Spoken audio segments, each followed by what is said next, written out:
Morning.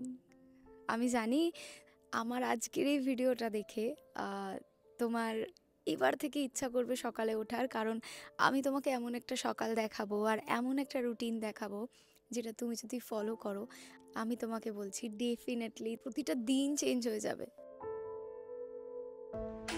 Morning routine আমার কাছে সব থেকে বেশি ইম্পর্ট্যান্ট, কারণ এটা দিয়েই আমার সারাটা দিন শুরু হয়। অ্যান্ড আমি ঘুম থেকে উঠে থেকেই এনার্জেটিক থাকার চেষ্টা করি।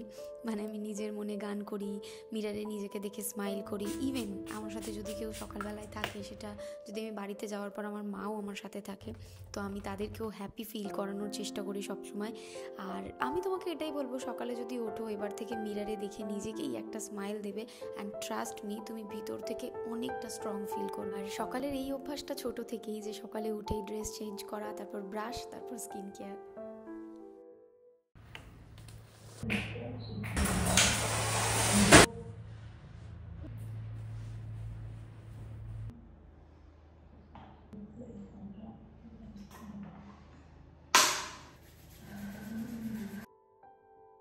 সো এখন আমি সেট করছি আমার টু ডু লিস্ট, সারাদিনের কাজ কি কি আছে তার উপর আমি এটা সেট করি। কন্টেন্ট ক্রিয়েশন নাকি ডান্সের ক্লাস, সেটার উপর আমি বাকি কাজগুলো সেট করি। আর কোন কাজটা কতক্ষণ করব সেটাও লিখে রাখি, যদিও সেই কাজের এদিক ওদিকে একটু টাইম হয়েই যায়। মর্নিং রুটিনে আমি আমার সারাদিনের সব থেকে টাফ কাজগুলো করার চেষ্টা করি, যেমন আমি ঘুম থেকে উঠে ওয়ার্কআউট করি, জল খাই, বই পড়ি, কন্টেন্ট লিখি, তারপর গিয়ে ইজি কাজগুলো করি, যেমন ইনস্টাগ্রাম দেখা, ফেসবুক দেখা। কারণ সকালে ঘুম থেকে উঠে যদি তুমি নেগেটিভ কমেন্ট পড়ো বা দেখে নাও, তাতে তোমার সারাটা দিন নষ্ট হবে আর বারবার ওটাই মাথায় ঘুরতে থাকবে। আর আমি আমার একটা দিন কেন, একটা সেকেন্ডও নষ্ট করতে চাই না।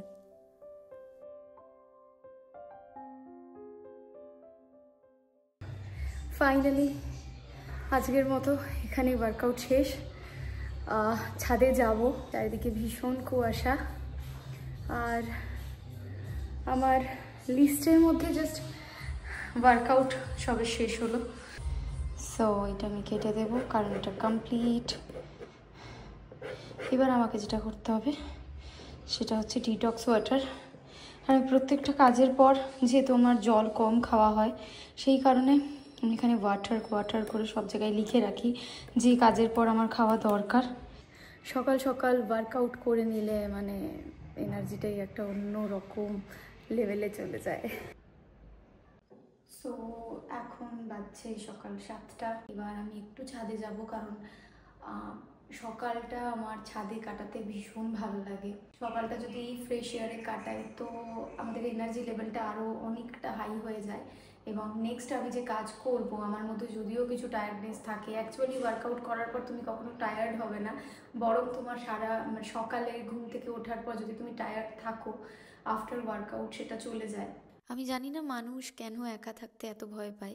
আমার মনে হয় আমরা নিজেদের হারিয়ে ফেললে সেটাই একাকিত্ব, কারণ অনেক সময় আমরা সবার মাঝে থেকেও একা ফিল করি। যাই হোক, আফটার ওয়ার্কআউট আমি ডিটক্স ওয়াটার খাই, আর এটা লেবু, আদা, শশা দিই। আজকে শশা শেষ হয়ে গেছে। দেখো, যে কোনো রুটিন রোজ করতেই হবে এমন নয়। প্রথম দিকে তুমি সপ্তাহে একদিন করো, কিন্তু যেদিন করবে সেটা রুটিন ওয়াইজ করো। তুমি যে কোনো টাইমে ওঠো তোমার কাজের সুবিধা অনুযায়ী, কিন্তু যখন উঠবে সেই টাইমটা যেন সেট থাকে, এবং তারপর যেন তুমি একটা রুটিন ক্রিয়েট করতে পারো যেটা তোমার জন্য ভালো হবে। আমি সকালবেলা চেষ্টা করি যে মানে জল যতটা পরিমাণ খাওয়ার, কারণ আমার সারাদিনে অতটা জল খাওয়া হয় না। আর আমার এটা প্রথম থেকেই সমস্যা যে আমি জল কম খাই। আর আমি জানি না যে এই জিনিসটাকে আমি কবে চেঞ্জ করে সবাইকে বলতে পারবো ইয়েস আমি এখন মেনটেন করতে পারি, জলটাও আমি সারাদিন ঠিক মতো খাই। এখন বাজছে ওই 7টা 45 মতো, তো আমি নিচে এসে ড্রেস চেঞ্জ করে নিই, কারণ ওয়ার্কআউটের পর সেম ড্রেস পরে থাকা একদমই উচিত না। দেন আমি খাই দুটো খেজুর, বেসিক্যালি ড্রাই ফ্রুটস আর কি। তো তার সাথে আমার পছন্দের এনার্জি ড্রিঙ্ক। দেন যত তাড়াতাড়ি সম্ভব পুরো ঘরটা আমি পরিষ্কার করে নিই, কারণ খুব ধুলো পড়ে আমার এই ঘরটাতে। আর চারিদিকটা একটু পরিষ্কার পরিচ্ছন্ন থাকলে নিজেরও ভালো লাগে আর পজিটিভও লাগে। আমার ঘরে আমি এরকম একটা লেখার রিমাইন্ডার রেখেছি, যেটা আমি মাঝে মধ্যে দেখলেই আমার মনে পড়ে যায় যে না, আমি একটা অন্য লাইফ লিড করতে চলেছি। যাই হোক, তারপর বসে আমি বই পড়তে। কোনোদিন এই টাইমটাতে আমি কন্টেন্ট লিখি, নির্ভর করে কাজের ওপরে। কিন্তু সকালে আমি সবসময় নতুন কিছু শিখি, কারণ এটাতে আমাদের উইল পাওয়ার স্ট্রং হয়। আর রোজ নতুন চ্যালেঞ্জ, 1 ঘন্টা আমি মন দিয়ে নিজের কাজ করি। আর এর মাঝে আমি একটু ব্রেক নিই অবশ্য। দেন আমি করি আমার সলিড ব্রেকফাস্ট, আর বেশিরভাগ দিনই আমি ফল খাই আর 2টো ডিম সিদ্ধ। কিন্তু আজকে মনে হলো যে একটু অন্যরকম কিছু করি, তো আজকে আমি বানাচ্ছি কফি, আর এটা একদম ক্যাফে স্টাইলে, কারণ আমার কাছে আছে আগারোর এক্সপ্রেসো কফি মেকার, তার সাথে কফি গ্রাইন্ডার, আর এটাতে কফিটা এত ভালোভাবে গ্রাইন্ড হয়ে যায়। আর এই কফিটার টেস্ট আমি কি বলবো, মানে ক্যাফে স্টাইল কফি যদি বাড়িতেই পাওয়া যায় তাহলে তো একদম অন্যরকমই মাইন্ড হয়ে যায়, তার সাথে মানে দিনটাও একদম সুন্দর হয়ে যায়। তোমরা যারা ওয়েট লস করতে চাও তাদের জন্য কিন্তু ব্ল্যাক কফি ভীষণ হেল্পফুল, তোমরা রেগুলার ব্ল্যাক কফি খেতে পারো। আর তার সাথে আমি বানিয়েছিলাম ওটসের এই রেসিপিটা, যেটা ভীষণ হেলদি। তোমাদের যদি মনে হয় তোমরা এই রেসিপিটা দেখতে চাও তাহলে অবশ্যই কমেন্ট সেকশানে কমেন্ট করে জানিও, আমি নিশ্চয়ই শেয়ার করব। দিন আমি 10:30 থেকে 11টার মধ্যে স্নান করে নিই, কারণ সকালের মধ্যে তুমি ভাবো সকাল 11টার মধ্যে আমি সমস্ত কাজ প্রায় কমপ্লিট করে নিলাম।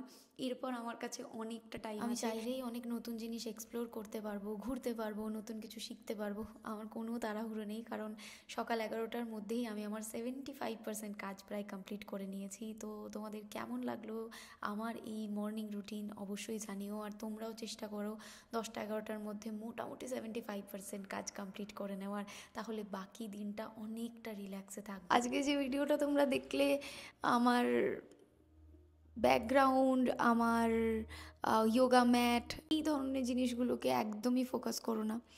তোমাদের মেন ফোকাস থাকা দরকার আমি কি কি করলাম, কি কি কাজ করলাম, লাইক বই পড়লাম, কি খেলাম, এগুলোই। আশা করছি তোমরা বুঝতে পেরেছো, এবং আশা করছি আমার এই ভিডিওটা তোমাদের জন্য হেল্পফুল হয়েছে। সো দেখা হচ্ছে নেক্সট কোনো ভিডিওতে। আর কি রুটিন তোমরা দেখতে চাও অবশ্যই আমার সাথে শেয়ার করো। নিজেদের লাইফটাকে আরও সুন্দর করে তৈরি করো, আর হেলদি থাকার থেকে বেটার লাইফ, লাক্সুরিয়াস লাইফ কিছু হয় না।